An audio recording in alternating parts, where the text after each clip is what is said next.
Big Gary, scrolling through pages on his laptop at the magazine's sleek duplex HQ, stumbled upon a social media post that caught his eye. It was the profile of the young woman who had been on the other end of Don's phone call, a striking model from Miami. Through her recent posts, he discovered she was already on her way to RDU, sharing hints of her upcoming travel to Raleigh. With a smirk, Big Gary noted the time, realizing she'd be touching down in just a few hours.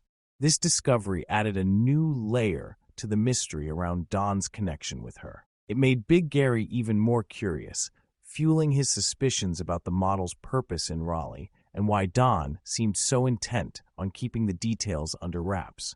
Big Gary maneuvered the black Lincoln Town Car to a smooth stop at American Airlines Gate 2. He squinted through the windshield, taking in the sight of the Miami model he'd been tracking online. She stood there confidently, waving toward him in a cheap, shiny Carolina blue rayon dress that clung a little too close and sparkled under the airport lights. A sly grin spread across his face as he watched her, noting the mix of boldness and simplicity she exuded. This wasn't the high-end image she projected online in person. She was far more unpolished, as if she hadn't quite mastered the glitzy Miami model life. Big Gary rolled down the window just a crack, giving her a quick nod. As she sauntered over to the car, he thought about how Don was going to react to this unexpected arrival. This could shake things up, and Big Gary was more than ready to see how it would all unfold. Big Gary watched as Miami Coco strutted into the video magazine's studio, her heels clicking against the polished floors. She glanced around, eyes assessing the space with a hint of anticipation, before spotting the staircase that led up to the mezzanine level where Don awaited. With a self-assured flick of her hair, she made her way up, her cheap rayon dress catching the light as she climbed. Don was waiting at the top, arms crossed in a composed stance. When Coco finally reached him, he extended a hand with a nod of respect, his expression neutral yet attentive. "So, you're Coco," Don said in his calm, low-key way, letting his gaze linger for a moment to size her up. "Miami Coco," she corrected, flashing a flirtatious smile. "Thought you should meet me in person." Don smirked, recognizing the game she was playing. It was all a part of her persona, Miami Coco, a woman whose brand relied on allure, confidence, and a bit of mystery. With a slight tilt of his head, he gestured her to follow him deeper into the studio, ready to see just what kind of spark she would bring to his world. As Coco spoke, Don picked up on the unmistakable lilt of a Caribbean accent, a rhythm that gave her words a unique charm. She seemed to enjoy the effect it had on him, pausing just a beat to let him take it in. "Where's the accent from?" Don asked, his curiosity piqued. A proud smile spread across her face. "I'm Haitian," she replied, her voice carrying both warmth and strength. "Born and raised in Miami, but my roots are pure Haiti." Don gave a nod, intrigued by this new layer she'd just revealed. It added depth to the persona of Miami Coco, a model with not only ambition, but also heritage that made her story even richer. In that brief exchange, Don sensed that she might have more than just good looks to offer. She carried a legacy, one she seemed proud of. This wasn't just any Miami girl. She was here with purpose. Don leaned in, his tone shifting from casual to businesslike as he shared an idea he'd been brewing. "You ever hear of the Zoe Pound?" he asked, gauging her reaction. Coco's eyes flickered with recognition.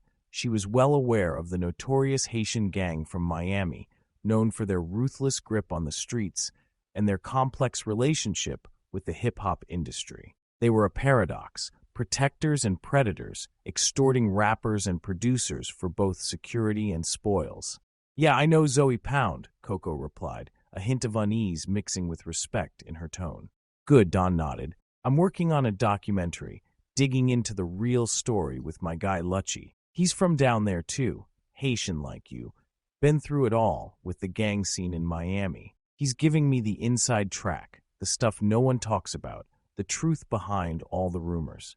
Coco's intrigue was evident. Don continued, "I think you'd add something powerful to it. A Haitian voice, a woman with ties to that world, someone who can connect to the culture and share the pride, but also the pain and complexity. You understand?" She gave a slow nod, taking in his words. This wasn't a fluff project. This was raw, real storytelling that could shine a new light on a misunderstood part of her heritage. Dawn's offer wasn't just about the spotlight, it was about legacy, an angle she hadn't expected but was starting to embrace. The very next morning, Dawn and Coco boarded an early flight back to Miami, both of them charged with purpose. Their destination was All-Star Weekend, where Miami's streets would be flooded with celebrities, athletes, and high-rolling fans. A perfect backdrop for digging into the Haitian undercurrents of Miami's urban scene. Dawn knew this weekend would be the entry point, a window of opportunity to immerse Coco and himself in the vibrant yet gritty world he and Lucci wanted to capture on film. What they hadn't anticipated was that this trip would spark a 90-day whirlwind. From the heart of Little Haiti, where the roots of the Zoe Pound ran deep, to the opulence of South Beach, they would find themselves tracking stories, connecting with locals, and peeling back the layers of Miami's Haitian culture. Each neighborhood held a story, each face a piece of the complex narrative they were building.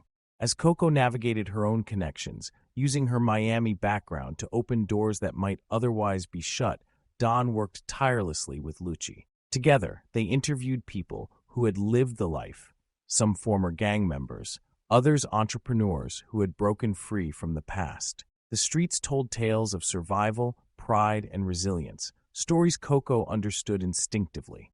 With each passing week, Dawn and Coco's documentary gained momentum, and what started as a weekend trip turned into a movement. Settling into Coco's small Miami apartment gave Dawn an authentic immersion he wouldn't have found in any high-end hotel. The apartment was a blend of her Haitian heritage and Miami's vibrant street culture. Bold colors, art pieces from the islands, and a lingering scent of spices from her kitchen. It felt lived in, real, and perfectly suited for the kind of gritty, unfiltered documentary they wanted to create.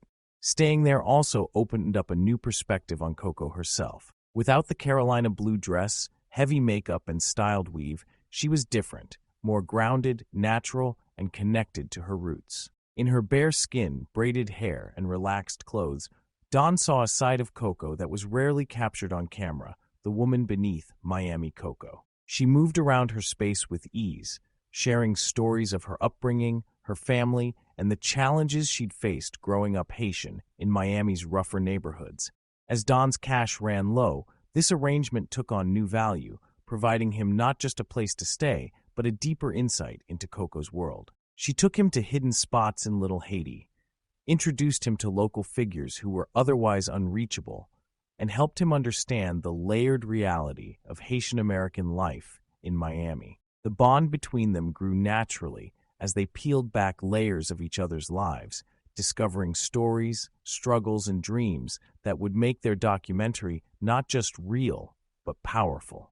Through Coco, Dawn was no longer just a visitor to Miami. He was a part of it, deeply woven into the tapestry he was there to document.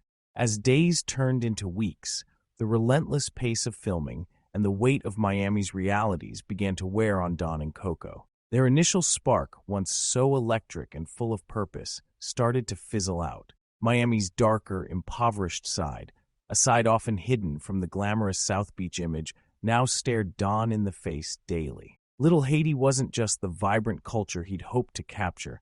It was survival in its rawest form, a place where families scraped by and dreams were hard-won or left abandoned. With dwindling cash, Dawn felt the familiar sting of street survival. The desperation around him became his own, the struggle real and unyielding. Every trip to the corner store, every sound of voices drifting through cracked apartment windows reminded him of what he'd once clawed his way out of. Here he was, back at the edge, in a foreign world that felt almost like a third-world colony within the U.S., hidden in plain sight. The gap between the promise of Miami and the gritty life in Little Haiti left him feeling displaced and vulnerable. Living in close quarters with Coco only intensified the tension. Gone were the nights of easy conversations and shared laughter instead. There were the stark, quiet moments of two people grappling with survival. Dawn saw Coco differently now. She, too, was fighting her own daily battles, and the allure she once had now revealed the grit beneath. The glamour was gone, and what was left was the harshness of reality. This halt, this standstill, forced Don to confront his intentions, his endurance, and the uncomfortable truth that documentaries weren't just about telling other people's stories. They could strip you down, leaving you exposed and questioning your own resolve. Brad's call came through just as Don needed it most. In their usual style, the conversation turned to life, purpose, and survival. Brad, a steady presence from back in Carolina, had long served as Don's life advisor, offering perspective whenever Don veered off course. Now, from hundreds of miles away, he picked up on Don's wariness, sensing the frustration and emptiness that had settled in. Brad listened intently as Don shared the rough reality of Miami, his dwindling funds, and the daily grind that had stripped the glamour from his documentary vision. True to form, Brad kept the conversation steady, grounding Don with words of encouragement, reminding him of the power in staying the course, even when it seemed impossible. He emphasized that sometimes life's harshest detours held the lessons and insights worth capturing on film. By the end of the call, Don felt a renewed sense of purpose. Brad's unwavering faith in him helped reignite the vision. He wasn't just in Miami to tell a story. He was there to live it, to experience the grit and resilience of the people he wanted to capture on camera. The struggle was now part of the story, and Brad's steady support reminded Don that even in the hardest times, he wasn't alone. During those long nights in Coco's apartment and their flight down to Miami, spirituality became the undercurrent of Don and Coco's conversations. Voodoo, so deeply rooted in Haitian culture, was at the forefront. Coco shared what she knew, from ancestral connections to the spirits that Haitians believed guided and protected them. For her, voodoo wasn't just a belief, it was heritage, strength, and survival. Don soaked up these stories, fascinated and somewhat humbled by the depth of it. He'd always been spiritual in his own way, feeling the pull of unseen forces in his life. But this was different. Voodoo offered him a crash course in a spirituality that wasn't just personal, it was communal, cultural, and tied to a lineage of resilience and respect for the spirit world. With each story Coco shared, Don's understanding grew. He began to feel that this spiritual dimension was essential to the documentary. Capturing the essence of Little Haiti wouldn't be complete without understanding voodoo's role in the lives of the people he was documenting. It wasn't just about telling their stories, it was about respecting their spirits. Brad's warning echoed in Don's mind, but the hunger gnawing at him was stronger. As he woke, the aroma hit him first, a rich, mouth-watering blend of spices and seafood that filled the small apartment. Coco entered, carrying a massive silver platter with a spread that looked fit for royalty. Lobster, shrimp, conch, crab, it was a feast, piled high and beautifully arranged, shimmering on the celestial silver tray. Don hesitated for a brief moment, Brad's words ringing in his ears, cautioning him against eating anything Coco offered. But the sight of that food and the intensity of his hunger quickly quieted his doubts. He took a bite and then another, savoring each mouthful as he devoured the meal with the urgency of someone who hadn't eaten in days. Coco watched him, a small, knowing smile playing on her lips. When he was finally done, leaning back with a satisfied sigh, he noticed Coco's eyes lingering on him, her gaze unreadable. He tried to push down the flicker of doubt that crept in, wondering what Brad would say if he knew. But for now, he told himself, he was fine, and maybe that was all that mattered. After that lavish meal, Don's world seemed to shift in subtle, unsettling ways. What started as minor inconveniences, lost contacts, missed payments, and dwindling cash, quickly escalated into a full dependency on Coco. The documentary that once held so much promise now felt like a trap, each setback forcing him to rely more heavily on her for basic needs, money, food, even a place to stay. The Miami streets that once felt vibrant and full of potential now seemed harsher, more unforgiving. Don found himself in Coco's orbit at all hours, her apartment the only constant amidst his uncertain reality. He couldn't tell if it was the strain of being in unfamiliar territory or something deeper, but his usual strength and resilience felt sapped. There was a strange, unshakable heaviness pressing down on him, a feeling he couldn't quite put into words.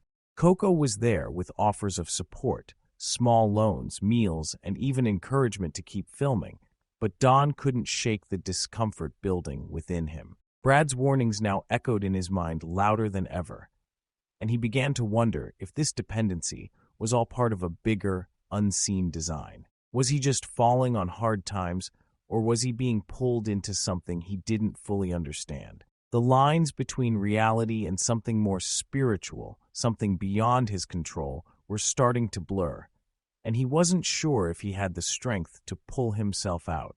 As the days dragged on, Don found himself plagued by doubts. The once vibrant and confident Coco now seemed to carry an enigmatic weight, and he couldn't shake the feeling that her knowledge of voodoo and its practices might be playing a role in his predicament. He began to wonder if she had sensed his spiritual beliefs and had somehow woven that into her interactions with him. Paranoia crept in, and he felt like he was losing his grip on reality. Desperate for clarity and a break from the chaos, Don mustered the courage to ask Coco for a ride to a local eatery, a place where he could gather his thoughts away from the apartment. "I just need some air and a chance to think," he told her, trying to mask the anxiety in his voice. Coco agreed, her expression unreadable, and drove him to a small diner, buzzing with the energy of locals grabbing breakfast. Once inside, he took a booth in the back, the familiar smells of coffee and sizzling bacon grounding him. With a moment of respite, Don pulled out his phone to reach out to the video magazine's distributors and merchants. He typed a few messages, asking if they had any updates on payments or if they could wire him some cash via Western Union. It was a long shot, but he needed something, anything, to help him regain control of his situation. As he waited for replies, he reflected on his faith and the teachings he'd grown up with. He clung to that grounding, hoping it would help him navigate the uncertainty swirling around him. Perhaps it was time to take back some agency, to reconnect with the spiritual practices that had always offered him solace. He needed to fortify himself against whatever unseen forces might be at play. Coco's suggestion caught Don off guard. He hadn't expected her to offer her last savings, but her reasoning struck a chord with him. It was a glimpse into the pressures she faced, the facade she had built to appease her mother, and the precarious situation they both found themselves in. The fact that Coco felt the need to maintain that lie reflected the deep-rooted struggles many faced, not just in Miami, but everywhere, trying to balance dreams with harsh realities. "Are you sure about this?" Don asked, concern knitting his brow. "I don't want you to put yourself in a tough spot." Coco waved off his worries. "It's just $200. I need to show my mother that I'm doing something worthwhile. Besides, you'll be able to help me out by giving some back in front of her. It'll ease her mind about me being here." Reluctantly, Don agreed. He could see how much it meant to Coco, and if it meant helping her maintain her family's perception while also getting a bit of cash to stabilize his own situation, it was worth it. The chance to meet her mother also intrigued him. Perhaps it could provide him with further insight into Coco's life, her values, and the world she came from. Later that day, Coco drove them to the bank, and once the withdrawal was made, they headed back to her apartment. As Coco prepared to introduce him to her mother, Don couldn't shake a sense of unease. He knew this meeting could shape their dynamic further. What would her mother think of him, and how would it influence the fragile foundation they were building together? As they approached her mother's place, he steeled himself for whatever lay ahead, hoping that meeting her family would offer clarity and perhaps help him navigate the uncertainties he felt swirling around him. The moment Don stepped into the dimly lit living room, he felt a chill settle over him. Coco's mother sat in an old armchair, her gaze fixed on him with a quiet intensity that made him uneasy. Her face was sharp, her features almost otherworldly, and in the muted light, shadows seemed to exaggerate every line, casting an eerie presence over her. She looked every bit the part of the voodoo witch he'd imagined, like someone who held secrets he'd never understand, rooted deep in a world of spirits and rituals.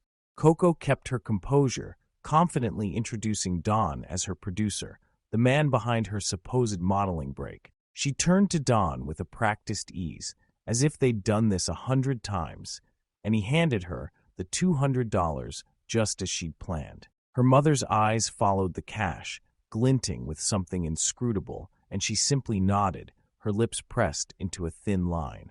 Don felt his heart pound as he met her mother's gaze, silently praying for protection and strength. He recited quiet mantras in his head, clutching onto his faith as a shield. In that heavy silence, he could almost feel his words forming a barrier around him. He reminded himself of his purpose, his strength, and his belief that whatever forces were at play, he would emerge unscathed.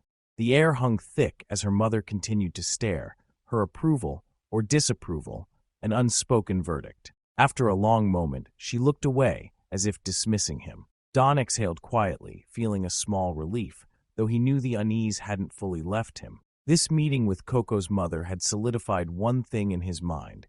He was stepping into a world that went beyond his understanding, and he'd need every ounce of strength and faith to navigate it.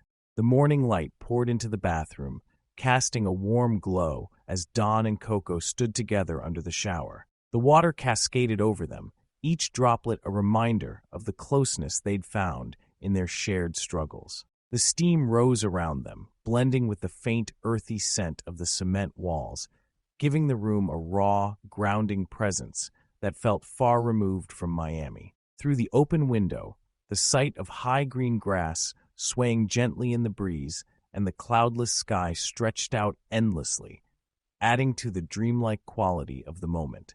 For a brief time, Don felt transported, not just to Coco's world, but to the heart of her heritage, her essence. The atmosphere of her home, with its simplicity and faint echoes of her Haitian roots, felt familiar, yet foreign, as if he had somehow stepped into a piece of her soul. Every detail, from the raw cement walls to the lush greenery outside, seemed to connect him to the land Coco came from, the stories she'd shared about her people and their history. The moment held an intensity he hadn't anticipated, a strange yet undeniable blend of intimacy and mystery. As they stood together, wrapped in warmth and vulnerability, Don realized that his journey with Coco was far more than a documentary. It was a passage into a culture, a belief system, and a world that would leave its mark on him in ways he hadn't expected.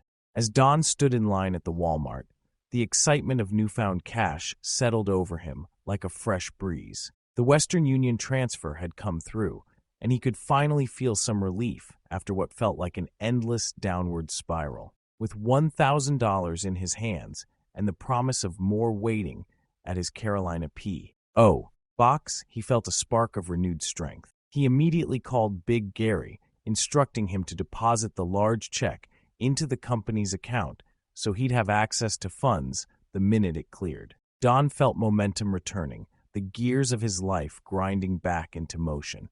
Coco stood nearby, watching him with an unreadable expression. He recalled the argument they'd had over breakfast just days before, a heated exchange that had left a bitter taste in his mouth. She'd challenged his beliefs, dismissing his faith as weak, claiming it couldn't withstand the forces of the real world. Her words had stung, especially with how vulnerable he'd felt. But now, with money finally rolling in and a bit of control returning to his life, he saw things differently.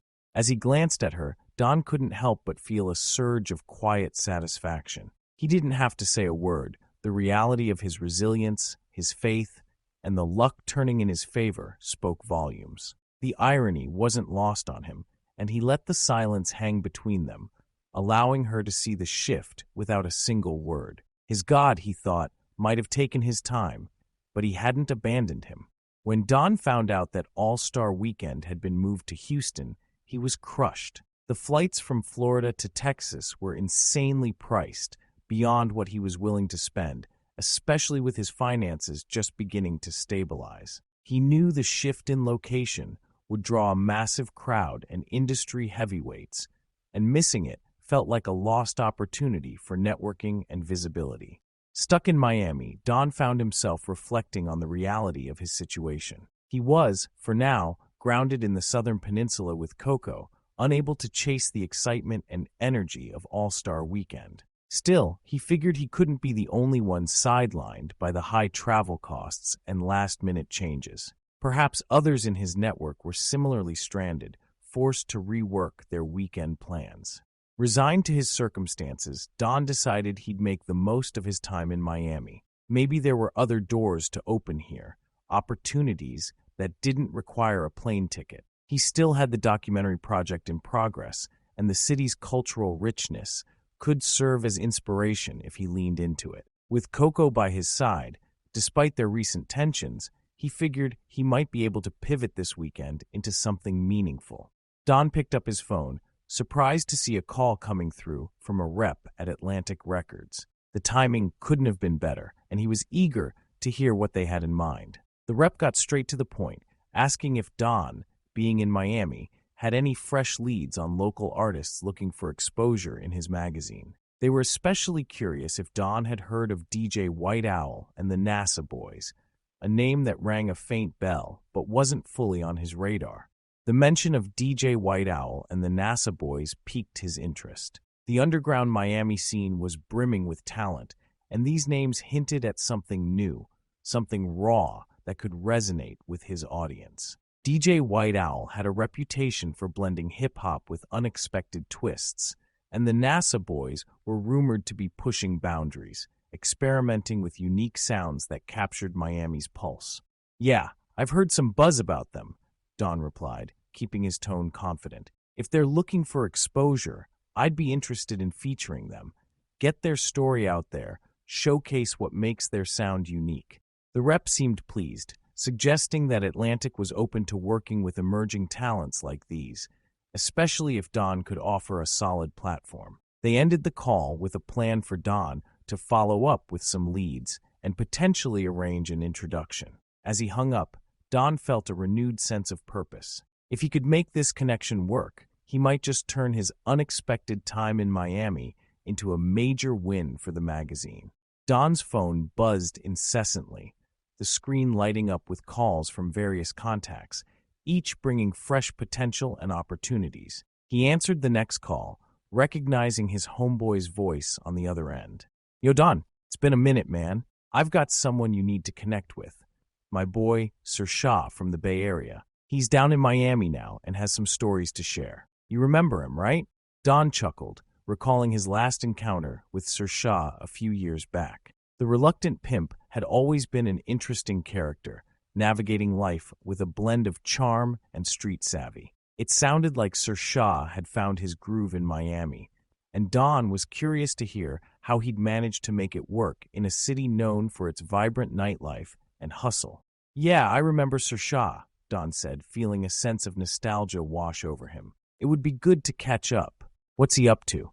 His homeboy filled him in on Sir Shah's recent ventures, how he discovered a niche market in Miami, blending the nightlife with a flair for the dramatic that had garnered him some success. Sir Shah was now well known in certain circles, and it seemed like he had plenty of insights to share. "Let's set it up, man. I'll text you his number," his homeboy said before hanging up. Don smiled to himself, feeling a spark of excitement. Connecting with Sir Shah could provide not only a fascinating interview, but also potentially some insight into the underbelly of Miami's nightlife scene. With the magazine's focus on authentic stories, Don sensed this could be an angle worth exploring. He quickly dialed Sir Shah's number, eager to reconnect and see where the conversation might lead. As the clock inched closer to 5 p.m., Don felt a rush of adrenaline. The meeting with DJ White Owl and the NASA Boys represented a turning point, a chance to revitalize his magazine and connect with fresh talent. He told Coco to grab her old beat-up Toyota, the car a stark contrast to the flashy vehicles typically seen around South Beach. Coco watched as Don transformed before her eyes, a new energy radiating from him that both thrilled and frustrated her. She couldn't help but feel a twinge of jealousy. While he was gearing up for a potentially game-changing meeting, all she seemed to be was a passenger in his journey. No attention or recognition was coming her way. "Do you think they'll like me?" she asked, trying to mask her feelings as they cruised through the lively streets, the vibrant atmosphere of Miami spilling into the car with the salty sea breeze. Don looked over at her, sensing her insecurity. Of course they will. You bring a unique perspective. You're a part of this too, he reassured her, though he couldn't shake the feeling that Coco was feeling increasingly overshadowed by his rising prospects. As they pulled into a spot near the beach, Don took a moment to appreciate the scenery. The sun dipped lower in the sky, casting a golden hue over the ocean, while the lively buzz of South Beach pulsed around them. He was ready to make connections that could elevate his project, but he also recognized the need to bring Coco along with him, not just as a companion, but as an integral part of his journey. Hey, after this meeting, let's grab some food at that place you like. I want to hear your thoughts on everything, he said, trying to encourage her as they stepped out of the car.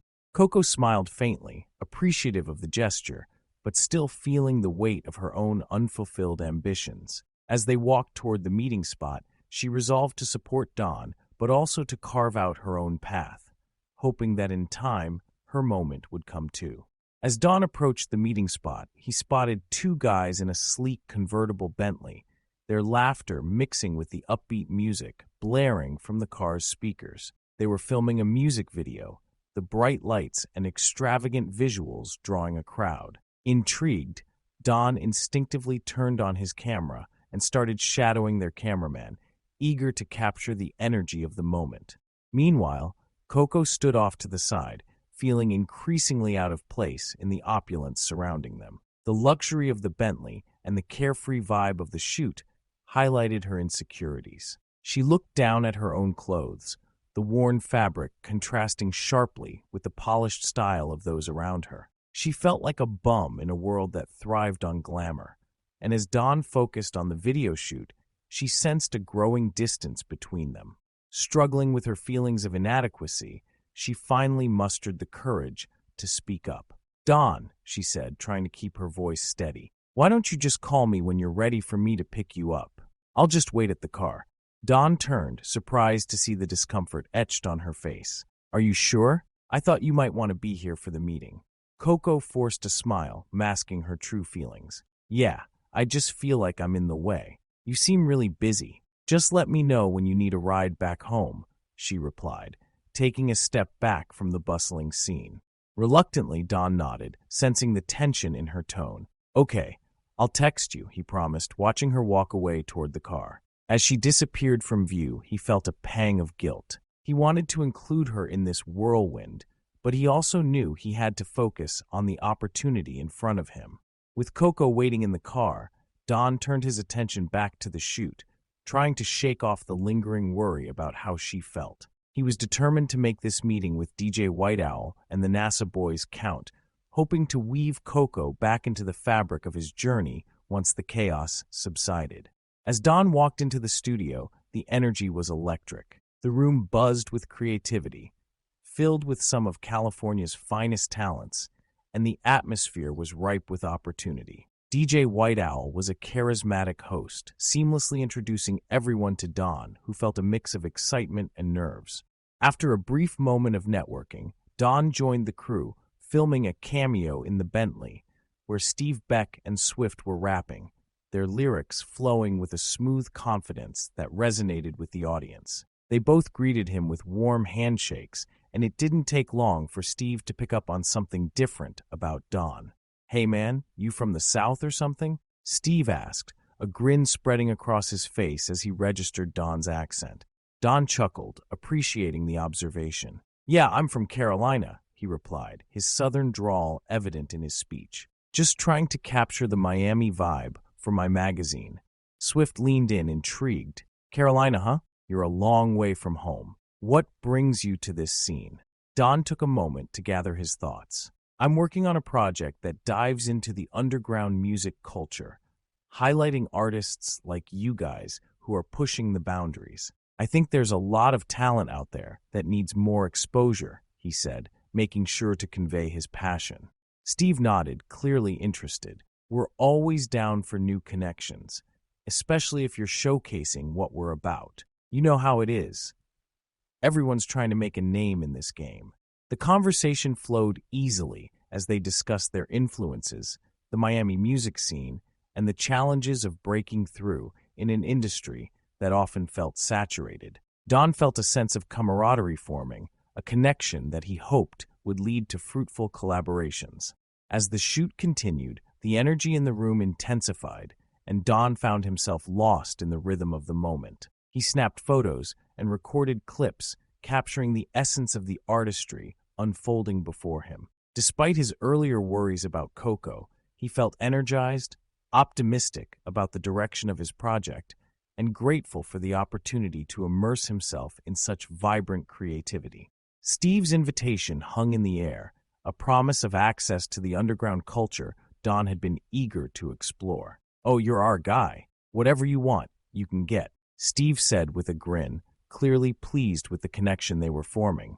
Don felt his mind race with possibilities. He thought of Gray Eyes, the elusive figure who had been a crucial player in his network back in Carolina. If he could leverage this Miami connection, it might just be the opportunity he needed to turn things around and get back on his feet financially. He envisioned establishing a bridge between the thriving Miami scene and his contacts up north, potentially leading to lucrative deals and collaborations.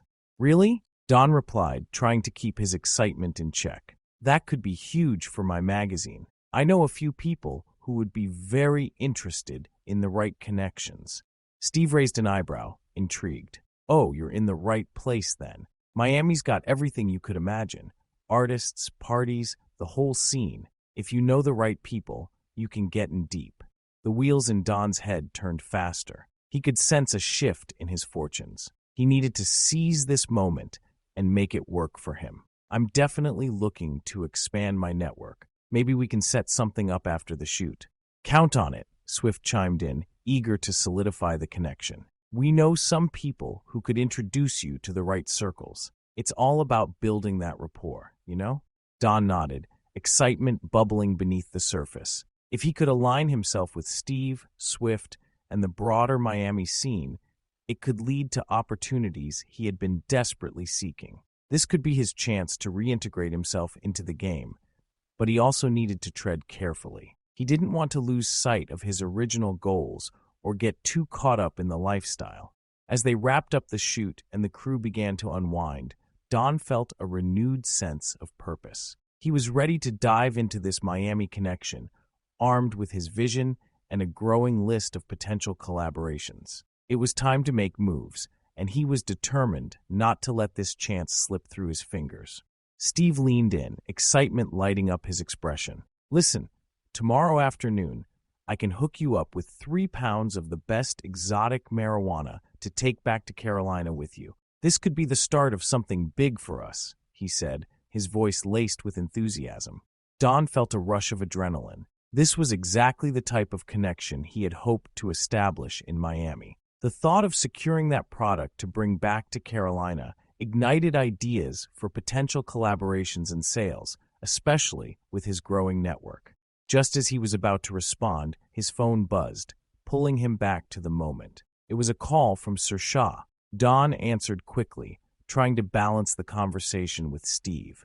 "Yo, Don, I've got a spot lined up for tonight," Sir Shah said, his tone businesslike, but with an underlying hint of excitement. "Meet me at this address. Bring a female or two. We're doing a shoot at the location for the magazine. It's going to be lit." Don nodded, glancing at Steve and Swift, who watched with curiosity. "Got it? I'll be there." "What time?" "Let's say around 9 p.m. "Trust me, it'll be worth your while," Sir Shah replied before hanging up. Don hung up the phone, his mind racing again. He turned back to Steve, who was grinning. "Sounds like you've got plans already. Who's the lucky lady you're bringing?" Don smirked, contemplating his options. He felt a mix of pressure and opportunity. "I'm not sure yet. I might bring Coco. She could use a chance to shine. But I need to check with her first." "Good call. Just remember, Miami's all about connections. The more you involve yourself with the right people, the better," Steve encouraged, leaning back in his chair, clearly impressed with Don's networking skills. As the conversation flowed, Don realized that he was standing at the intersection of various opportunities. He could feel the weight of the choices ahead of him. Tonight's shoot with Sir Shah could elevate his magazine's profile, and Steve's offer for the marijuana could set him up for some serious cash flow back in Carolina. With renewed energy, Don resolved to make the most of the night ahead. He'd ensure that he brought someone along who could complement the shoot and perhaps help strengthen the bond he was forging in Miami. With the right moves, he could turn this new chapter into a successful venture, not just for himself, but for Coco and their evolving partnership as well. Don picked up his phone and dialed Coco, excitement coursing through him. "Coco, I'm ready to go. We need to shop for the event tonight to meet Sir Shah." Coco answered quickly, her voice a mixture of curiosity and anticipation. "What's the plan? Are we really going to this shoot?" "Absolutely. I just got off the phone with Sir Shah, and he wants us to bring a female or two for the shoot." "It's a great opportunity for us," Don replied, his tone encouraging. "Okay, but what do you mean by shop?" Coco asked, her interest piqued. "I think we should pick up something that'll make a statement. Something that'll shine for the camera. You know how these shoots can be. We want to look good, stand out, and make an impression," he explained. Coco hesitated for a moment, contemplating the sudden shift in their plans. "All right, I'm in, but we need to make this quick. I want to be ready in time. Let's hit up a few boutiques nearby. We can find something that suits the vibe," Don suggested, already feeling the buzz of the evening ahead. "Fine, I'll grab the keys to my car," Coco said, sounding more excited now. "What do you think I should wear?" "Something bold and eye-catching," Don replied. "You want to look confident and ready for the spotlight. Let's aim for a dress that highlights your style. You'll knock them dead." After a brief pause, Coco agreed. "You're right. I'll find something that feels like me, but also stands out. Let's go." As they met up and headed out, Don couldn't shake the feeling that tonight could be a turning point for both of them. This event with Sir Shah wasn't just another shoot. It was a chance to solidify connections and elevate their presence in Miami's vibrant scene. While they shopped, he hoped Coco would shine, showcasing her talent and charisma in a way that could open doors for her as well. The stakes felt high, but the thrill of potential success made him eager for what lay ahead. Coco kept her focus solely on Don, uninterested in the nightlife or the women she knew would populate the club scene. As they strolled through the upscale shopping district, her thoughts were set on ensuring she looked exactly how Don would want her to. Her loyalty ran deep, even if her demeanor was hard-edged and her spirit sharp. She carried her own kind of intensity, one that thrived on control and didn't mind stepping into the realm of the supernatural to maintain her edge. Coco was never one to back down if she felt anyone was a threat or obstacle. After shopping, they arrived early at the upscale restaurant and club where they would meet Sir Shah. The place was grand, marble floors, intricate chandeliers, and walls lined with rich tapestries. It was buzzing with quiet anticipation as the evening crowd began to filter in, yet the energy was still calm enough for Coco and Don to stake out a spot in the VIP lounge area.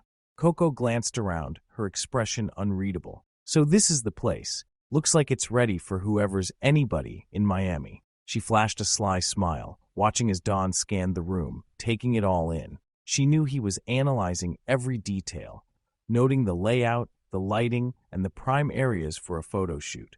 "Yeah, this will work perfectly," Don murmured, satisfied. He was already envisioning how the night would play out, the connections he'd cement, and the content he'd capture.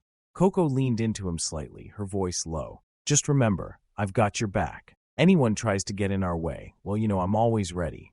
Don glanced at her, sensing the power of her words and that underlying intensity that seemed to fuel her. "I know, Coco. Just stay close, and let's make the most of this."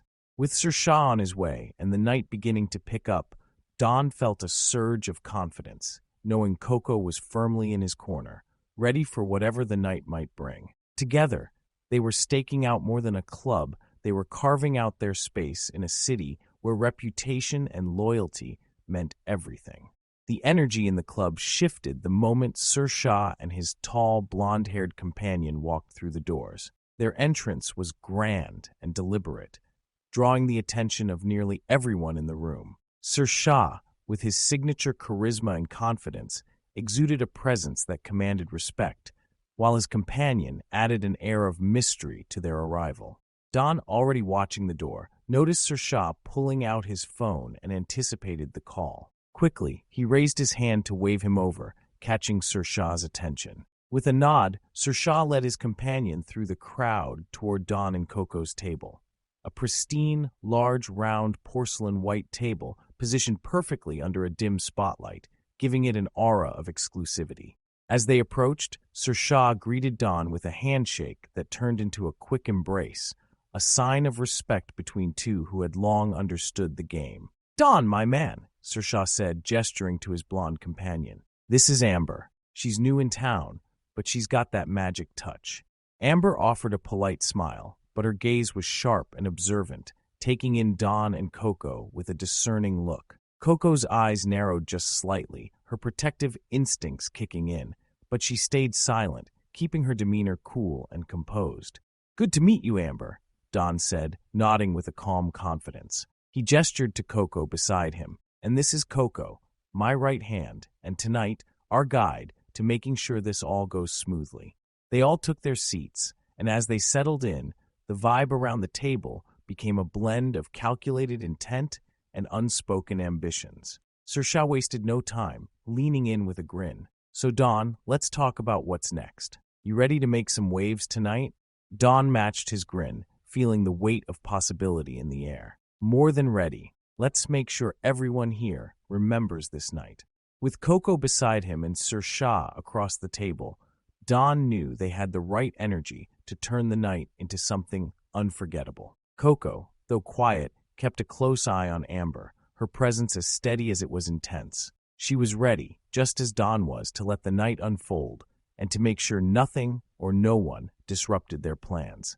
As the music pulsed through the club, Sir Shah waved to a server, sending over an impressive array of champagne and high-end bottles to the table. Glasses clinked, and the group's laughter and conversation seemed to blend seamlessly with the rhythm of the night. Don couldn't help but marvel at the transformation he saw in Sir Shah. He remembered the early days when Sir Shah barely got by with his old Jeep and a single loyal companion by his side.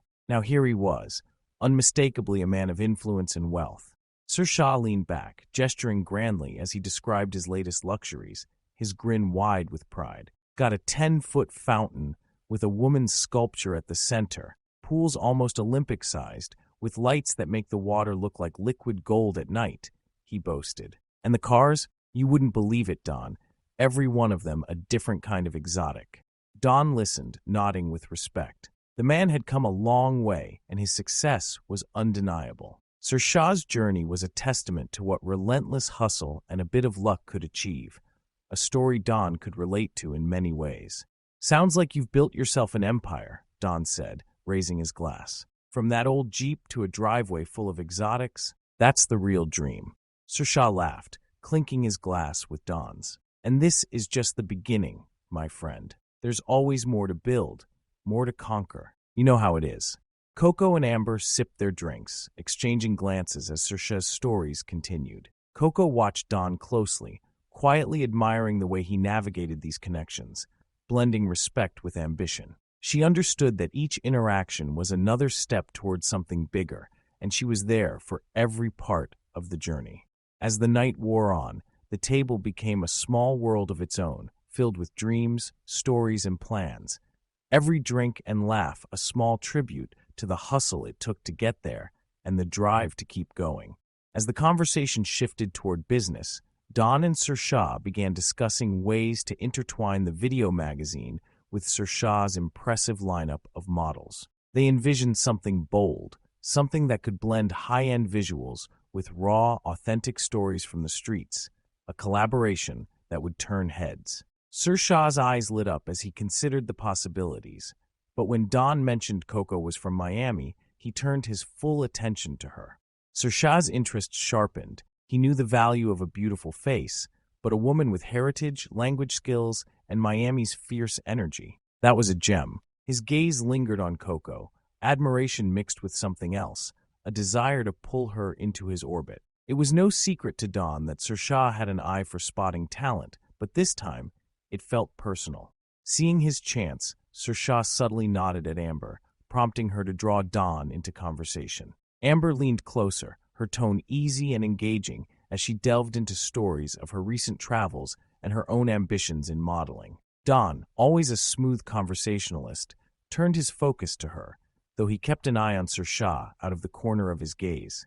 Meanwhile, Sir Shah leaned toward Coco, lowering his voice, his tone smooth and persuasive. "You know, Coco," he began, "there's a world of opportunity in this line of work. With your looks, your roots, your language skills, you're exactly the kind of talent I'm looking for. You could be more than just a part of this magazine. You could be the face of something bigger."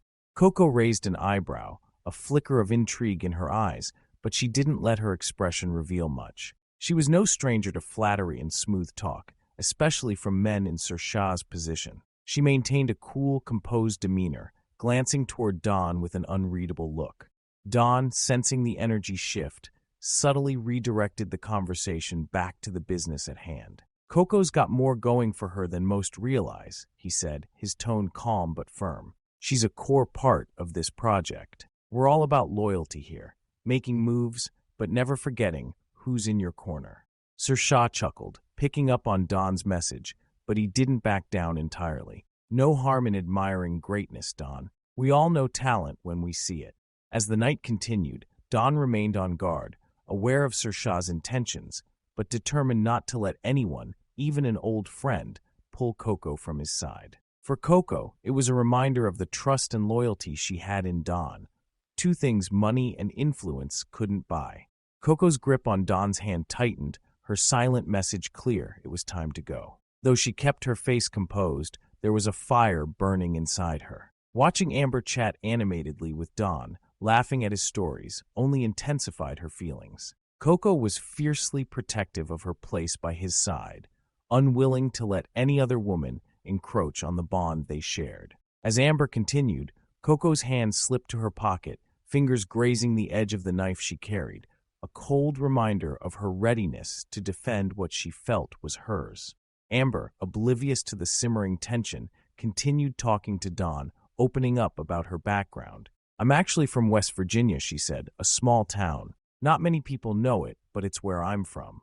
At that, Don's expression shifted slightly. He remembered his own history in West Virginia, the memories of his prison time there flooding back. The coincidence intrigued him, drawing him deeper into the conversation, and his mind briefly wandered to those days. He hadn't anticipated finding this connection here, at a lavish club in Miami, and he shared a brief, knowing look with Amber, almost as if recognizing a kindred spirit. Coco felt her blood simmer. She wanted to pull Don away, shield him from Amber's attention, her jealousy bubbling over. Every word Amber spoke felt like an intrusion. Finally, unable to tolerate it any longer, she leaned over to Don, her voice soft but firm, and whispered, "Maybe we should go, Don. We've got an early day tomorrow." Don, sensing Coco's urgency and the subtle intensity in her eyes, nodded, turning to Amber with a polite smile. "Good to meet you, Amber," he said, placing a reassuring hand over Coco's. As they rose to leave, Coco felt a sense of relief, her hand loosening from the knife. But she also couldn't shake the feeling that Amber had dared to touch on something sacred, her time and connection with Don. She resolved to stay vigilant, more protective than ever, guarding her place at Don's side as the woman he trusted and depended on in Miami. As they made their way toward the exit, Sir Shah, still reveling in his success, wasn't about to let the night end without leaving an impression. "Hey Don, Coco," he called out, a broad grin on his face.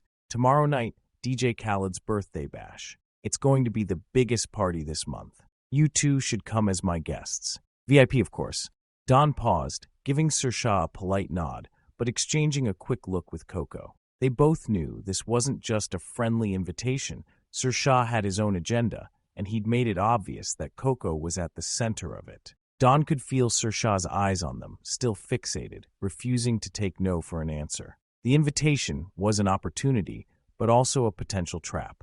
"Appreciate it, Shah," Don said, keeping his response measured. "We'll think about it." He placed a hand on Coco's lower back, guiding her gently away. As they walked out, Coco leaned into Don, her voice low and simmering with frustration. "He's not going to stop, you know. He's used to getting what he wants." Don chuckled, keeping his tone calm. "Let him try. He doesn't know who he's dealing with.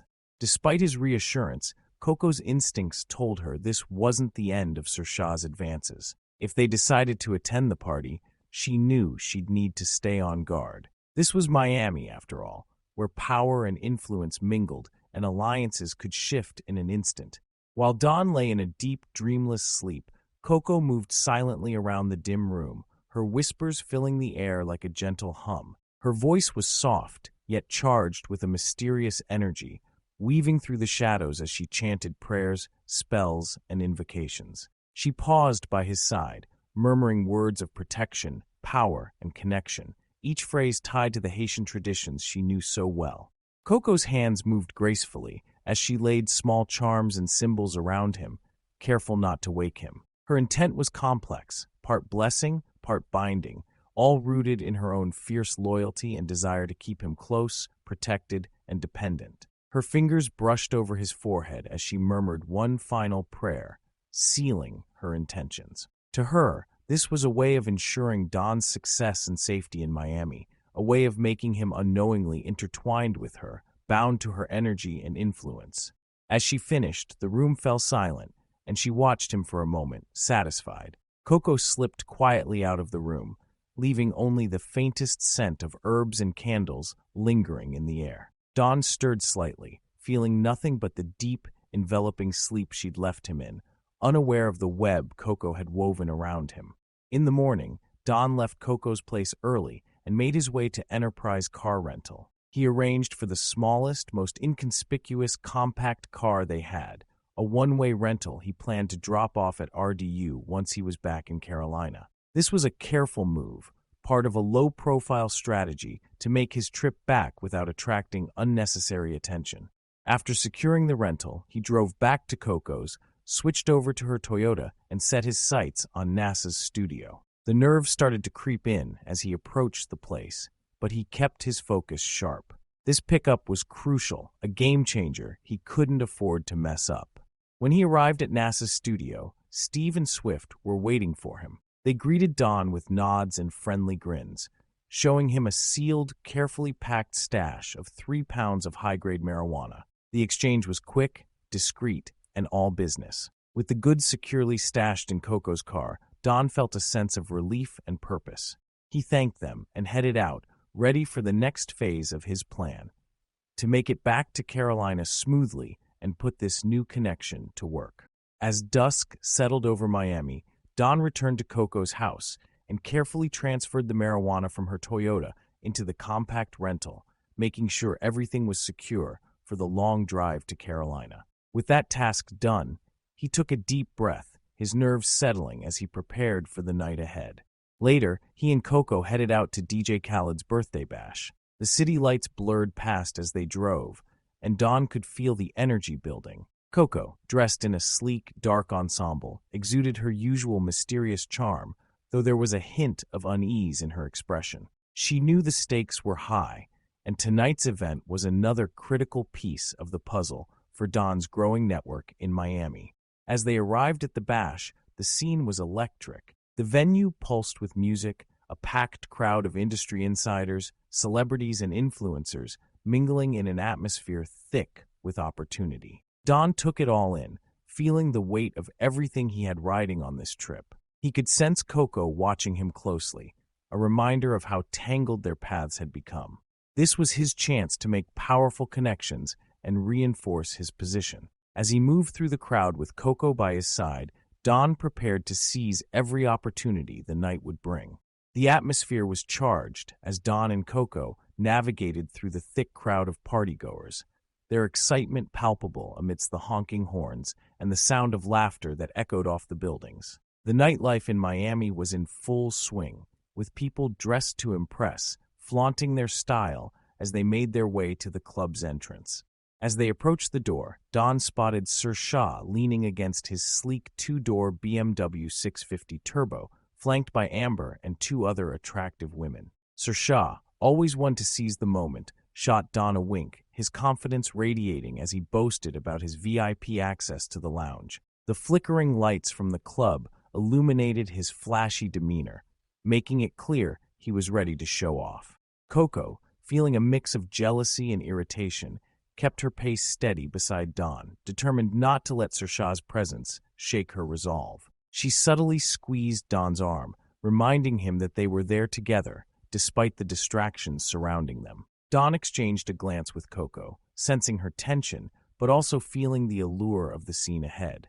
As they reached the entrance, the bouncer stepped aside, recognizing Dawn and Coco's presence and letting them in without a second thought. Once inside, the vibrant atmosphere enveloped them. Music thumped from the speakers, and the air was thick with the scent of cologne, perfume, and anticipation. Dawn knew this was their moment to shine, but he couldn't shake the feeling of Sershah's lingering gaze, watching from the doorway as they disappeared into the club. As Sershah stood at the door, his bravado began to fade. The security personnel delivered the disappointing news without media or press passes. They couldn't gain entry, and VIP access was no longer an option due to the club reaching full capacity. His confidence, which had been so palpable moments before, crumbled as he processed the reality of being turned away while Dawn and Coco slipped effortlessly inside. Watching from within the club, Dawn caught the glimmer of embarrassment on Sershah's face. He felt a twinge of sympathy, but quickly brushed it aside, focusing on the vibrant energy surrounding him. Inside, the music pulsed, and the atmosphere was intoxicating, filled with people dancing and mingling, making connections. Amber glanced back at Dawn and Coco as they moved through the crowd, a spark of admiration igniting in her eyes. She had always been drawn to confident individuals, and the way Dawn carried himself, even in the face of adversity, piqued her interest. She turned her attention back to Sershah, who was now trying to save face in front of his companions, but the tension in his posture was telling. Feeling the shift in energy, Amber couldn't help but wish for another chance to speak with Dawn. The allure of the night and the charismatic atmosphere made her forget her initial intentions with Sershah. As Dawn and Coco mingled, they were blissfully unaware of the silent admiration blooming behind them, the night unfolding with endless possibilities. As Dawn and Coco made their way deeper into the club, the pulsating bass surrounded them like a heartbeat. Suddenly, a shout pierced through the music. "Yo, Dawn! Is that you?" Dawn turned to see a well-dressed rapper and his entourage waving him over from a VIP section adorned with plush seating and an impressive spread of drinks. Dawn smiled, recognizing the rapper as someone he'd seen on the rise in the Miami scene. He made his way over, Coco close behind, her curiosity piqued by the sudden attention. The rapper greeted him with an enthusiastic handshake, clearly excited to see a familiar face from the video magazine. "Man, I've been hearing all about you," the rapper said, gesturing for Dawn to sit down. "We need to get some video production done for my next project. You know how it is, trying to get into the magazine with a sick feature and visuals. What you think?" Dawn felt a rush of validation at the invitation. This was exactly the kind of connection he'd been hoping to make in Miami, someone looking to collaborate to elevate their brand. He glanced at Coco, who was observing the scene, a mixture of pride and protectiveness evident in her expression. "I'm down. Let's talk details," Dawn replied, feeling the thrill of opportunity sparking within him. The rapper poured him a drink, and they exchanged ideas about concepts for the video, the potential for exposure, and the synergy between their brands. As they conversed, Coco took a step back, allowing Dawn to shine in the spotlight. She understood the importance of this moment for him, but a flicker of jealousy sparked within her, especially as she watched the rapper lean in, his charisma almost tangible. The club around them faded as Dawn became immersed in this promising collaboration, the atmosphere charged with energy and possibility. After a productive conversation, Sonny C's from Dirt Mob reached into his fanny pack, pulling out a crisp stack of bills. "Here's $5,000 for the production," he said, handing it to Dawn with a confident grin. "And this is for you, Coco," he added, sliding another $2,000 into her hands, a sly smile on his face. "Just a little something for being a part of the team." Coco's eyes sparkled at the unexpected windfall, but she quickly tucked the cash away, her instincts kicking in. With a seamless move, she slipped the extra $2,000 into Dawn's back pocket, her fingers lingering there for just a moment longer than necessary. It was a subtle way to remind him of her presence and their connection as they started to navigate through the bustling crowd toward the exit. As they stepped out into the vibrant Miami night, the music still thumping in their ears, Coco kept her hand resting against Don's back, the warmth of her touch grounding him amidst the whirlwind of excitement and opportunity. The streets were alive with energy, and the weight of the cash in Don's pocket felt like a turning point. "Meet me in New York in 3 days," Sonny called after them as they moved toward the waiting car, his voice filled with enthusiasm. "We're going to make something epic." "Definitely," Don replied, feeling the adrenaline coursing through him. As they climbed into the vehicle, Coco leaned closer, her breath warm against his ear. "Looks like you're back on your feet," she said, a mix of pride and possessiveness in her tone. Don glanced at her, appreciating the partnership they were forging, but a flicker of unease lingered in his mind. With Coco's grip on him and the promise of success ahead, he couldn't shake the feeling that this newfound path was more complicated than it seemed. Nonetheless, the thrill of collaboration and the promise of a vibrant future ahead ignited a fire within him, pushing aside his worries for the moment. As the sun dipped below the Miami skyline, casting long shadows over the bustling streets, Don received a call from Lucci. The excitement in Lucci's voice was palpable. "Don, we're filming the Zoe Pound episode for Gangland TV tomorrow. I want you on set, producing the behind-the-scenes footage. This could be huge for the magazine." Don hesitated, weighing the opportunity against the growing urgency of his situation. The prospect of filming the infamous gang was tempting, an exclusive look that could elevate the magazine's status and bring in significant attention. But his mind was preoccupied with his own plans, the NASA pounds he had secured, and the necessity of making his way back up Interstate 95 to Carolina. He could feel the weight of the marijuana in the trunk of the rental car, a ticking clock reminding him that he had to act quickly before things spiraled out of control. "I appreciate the offer, Lucci," Don replied, trying to keep his voice steady. "But I've got something else in motion right now. I really need to get back to Carolina soon." "Are you sure?" Lucci pressed. "This is a chance to get in on something big. The exposure could change everything for you and the magazine." "I know," Don said, his mind racing. "But right now, I've got my sights set on a different opportunity. I can't let this slip through my fingers." "All right, but you're missing out, my man," Lucci said, a hint of disappointment in his voice. "Just know that the door's always open for you." After hanging up, Don felt a mix of relief and regret. While the gangland opportunity was enticing, the urgency of his return to Carolina outweighed the potential benefits of filming. He needed to solidify his newfound connections and ensure that he could navigate the treacherous waters ahead. As the night deepened, Don and Coco returned to her house, the air thick with unspoken tension. With the money in his pocket and plans swirling in his mind, he couldn't shake the feeling that he was on the edge of something significant. But first, he needed to execute his plans flawlessly to ensure his survival and success. As the hurricane intensified, the winds howled outside, and rain hammered down on Coco's home. The streets quickly transformed into rivers, with water creeping up to the doorsteps. Don's frustration simmered as he paced the small living room, glancing at the window every few minutes to gauge the storm's progress. "Coco, I have to go," he insisted, his voice rising above the sound of the storm. "This isn't safe for us. I can't wait here and risk everything. I can make it to the state line before it gets worse." Coco shook her head vehemently, her expression a mix of fear and determination. "You don't understand, Don. This storm is dangerous. You could get caught in floodwaters, and the roads are unpredictable. It's not just the police you have to worry about. There are other things out there that you don't want to deal with in this weather." Don paused, his resolve wavering momentarily as he saw the genuine concern in her eyes. "What do you mean? What else is out there?"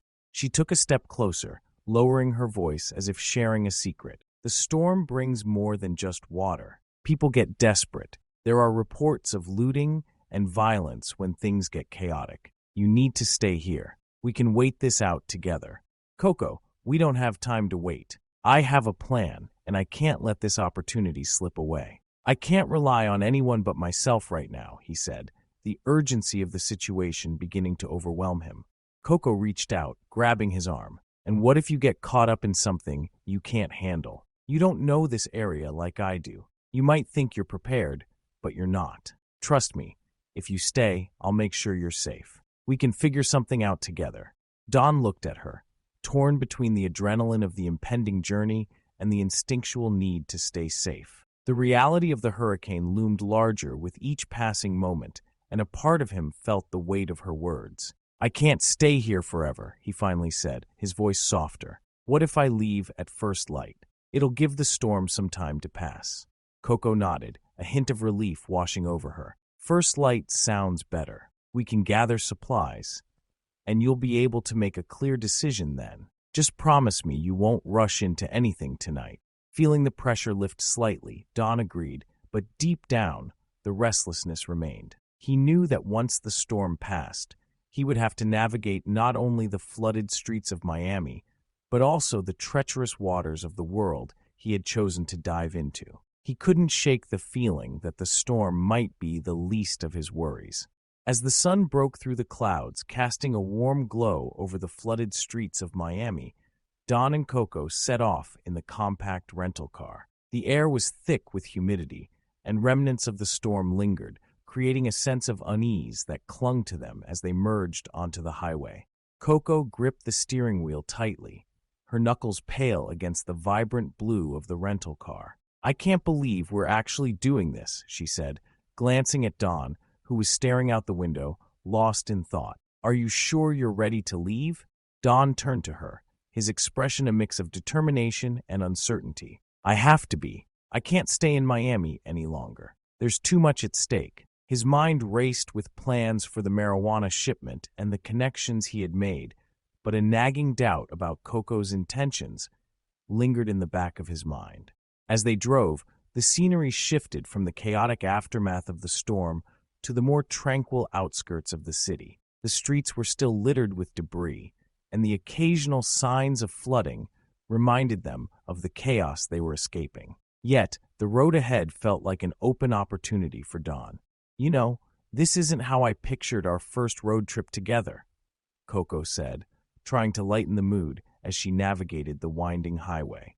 Yeah, well, life's not a fairy tale, Don replied, forcing a smile. But I appreciate you driving me back. I don't want to risk anything happening on the road. They settled into a comfortable silence, with the sound of the engine humming and the occasional rush of passing cars. Dawn stole glances at Coco, still wondering how deeply her feelings for him ran. She had been fiercely protective, but he couldn't shake the feeling that her motivations were tied to something beyond their shared experiences. Are you sure you don't want to talk about what's next for you? After all this, Coco broke the silence, her eyes fixed on the road. You've got connections now. This could be a big break for you. Yeah, I've been thinking about that, Don admitted, his mind racing through his options. I need to get the marijuana back home, get it sold, and then figure out how to leverage this magazine. I'm meeting Sunny C's in New York, and I need to make that count. Coco nodded, seemingly satisfied with his response, but a flicker of concern crossed her face. Just be careful, okay? There are people in this world who will take advantage of you if you let them. I know, Don replied, his tone serious, but I've dealt with that my whole life. I can handle myself. Don's heart raced as he watched the toll clerk squeeze Coco's hand. The clerk's eyes narrowed, studying Coco's face as if searching for signs of deception. Every nerve in Don's body was on high alert. He glanced at the state troopers parked to his right, their patrol car a menacing presence against the backdrop of the Everglades. The endless highway stretched out before them, flanked by water on both sides, a reminder of just how vulnerable they were. Everything okay? Coco asked, her voice steady, but Don could sense a hint of anxiety beneath her calm exterior. Yeah, he replied, trying to mask his unease. Just keep it cool. As the clerk handed back the change, she leaned closer to Coco, her voice low and conspiratorial. You sure you're not carrying anything? You can tell me. Coco's eyes widened slightly, but she maintained her composure. No, ma'am, just a long drive ahead. Don felt the tension in the air, thick and suffocating. The last thing he wanted was for any suspicion to fall on them. "Let's just get out of here," he muttered, his eyes darting toward the troopers again. The clerk released Coco's hand with a reluctant squeeze, her gaze lingering on them as they pulled away from the toll booth. Don kept his grip on the armrest, knuckles white. "Drive normally," he instructed, the words coming out more clipped than he intended. Coco nodded, and the car moved forward smoothly, the asphalt stretching endlessly before them. "What's going on in that head of yours?" she asked, trying to break the tension. "I just don't like the way she was looking at you," Don admitted. "And those troopers, it's too quiet out here. Something feels off." "Don, we're fine," she assured him, though her voice lacked its earlier confidence. "You think they'd really pull us over just for passing through?" "Yeah, I do," he said, glancing in the rearview mirror, half expecting the lights of a police car to flash behind them. This is the kind of place where they'd look for someone trying to slip through unnoticed. "Relax," Coco replied, her tone sharper now. "We've made it this far, right? Just stick to the plan." Don took a deep breath, forcing himself to calm down. Right, the plan. He reminded himself that he had to keep his focus. The marijuana was safely stashed in the rental, and if they could just make it past the troopers without attracting attention, they'd be in the clear. As they continued down the highway, the scenery outside began to shift. The dense brush of the Everglades gradually gave way to more open fields, and Don felt a flicker of hope. "See? Nothing to worry about," Coco said, her voice lighter now. "Yeah," Don replied, though he couldn't shake the feeling of unease. "Let's just keep moving." They passed a few more toll booths and stretches of road with minimal traffic, but the quiet only heightened his paranoia. Each time a car passed them, he'd steal a glance to see if it was law enforcement. Every time they encountered a slower vehicle, he felt the urge to speed past, to put distance between themselves and potential danger. "I'm going to stop at the next rest area," Coco said after a while, breaking the silence. "We could both use a break." "Good idea," Don replied, trying to sound nonchalant. "Just keep an eye out." The rest area came into view, a small oasis amid the sprawling wilderness. As they parked, Don's instincts kicked in again. He scanned the area for any sign of trouble, but everything seemed quiet. They exited the car, stretching their legs after the long drive. "Let's make it quick," he said, his eyes darting around. "I don't want to linger." Coco nodded, looking around with a mix of curiosity and concern. "You really think they're watching us?" "I don't know, but it's better to be safe than sorry," he replied, leading the way toward the restroom. The air felt thick, and Don couldn't shake the feeling that they were being observed. As they approached the restroom, Don's mind raced with possibilities. The stakes had never felt higher, and with each passing moment, he could feel the weight of his choices pressing down on him. If they were caught, everything he had worked for, his connections, the marijuana, even his freedom, would be at risk. He had to remain vigilant and focused, especially now that they were on the brink of a new chapter in their lives. As they continued north, the conversation shifted to lighter topics, but the tension remained. The weight of their situation loomed over them like a dark cloud, and with every mile that passed, Don felt a mix of excitement and anxiety about what awaited him back in Carolina. As they approached the state line, the sun began to dip lower in the sky, casting a warm orange hue across the horizon. Don glanced at Coco, who seemed more focused than ever, her brows furrowed in concentration. "We're almost there," she said, her voice steady. "Yeah," Don replied, taking a deep breath. "Almost home." But deep down, he knew that home was a complicated place now, filled with challenges, opportunities, and perhaps even more entanglements with Coco than he had anticipated. The journey ahead would test not only their resolve, but also the fragile bond they had formed in the chaos of Miami.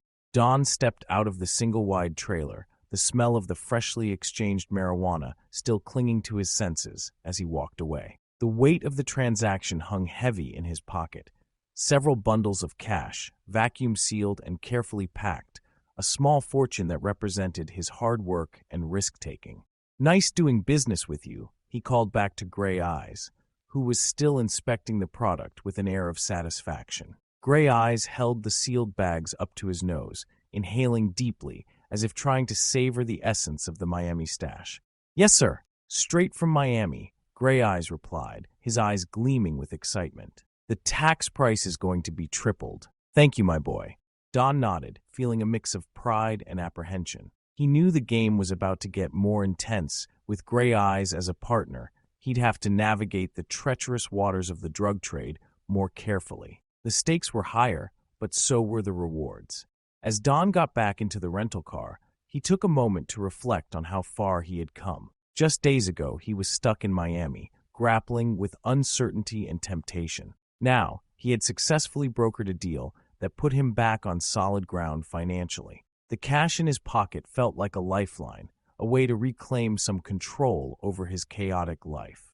He started the car and pulled away from the trailer park, heading back toward Raleigh. The sun was beginning to set, casting a warm golden hue across the Carolina landscape, a stark contrast to the darkness that often surrounded his dealings. But beneath the surface of this idyllic scenery, he knew that danger lurked. He needed to stay vigilant. Reaching for his phone, Don dialed Big Gary's number. "Yo, Gary, it's Don. Just wrapped up the deal with Gray Eyes. We're good to go." "Nice. You know I've been waiting for that," Big Gary replied, his voice brimming with enthusiasm. "How much cash we talking?" "Enough to make moves," Don said, trying to keep his tone casual. "We need to plan our next steps. I want to get ahead of this before the heat picks up." "Smart thinking," Gary replied. "You're on fire right now. Let's meet up and figure out how we can leverage this cash." "Sounds good. Let's do it," Don agreed. He felt a surge of adrenaline at the thought of their next steps. This was the moment to capitalize on his recent successes and solidify his position in the game. As he drove, thoughts raced through his mind about what to do next. He knew he had to reinvest wisely, to expand his connections and build a network that could sustain him. The allure of Miami was still fresh, but Carolina had its own opportunities waiting to be seized. Pulling into a quiet diner on the outskirts of town, he parked and took a moment to gather himself before stepping inside. The familiar smell of coffee and fried food filled the air, and the chatter of patrons created a comforting background noise. He slid into a booth, eager to meet with Big Gary and strategize their next move. As he waited, he couldn't shake the feeling that everything was changing. The thrill of the hustle, the danger, the potential for big wins. It was intoxicating. But with that came risks he couldn't ignore. He needed to keep his head on straight and remember the lessons he had learned along the way. When Big Gary arrived, he slid into the booth across from Don, a wide grin plastered across his face. "I heard you made a killing. What's the plan, boss?" Don leaned in, his voice low. "We've got to move quickly. The money from Gray Eyes needs to work for us. We should look at expanding the magazine's reach, maybe even bringing in some new artists."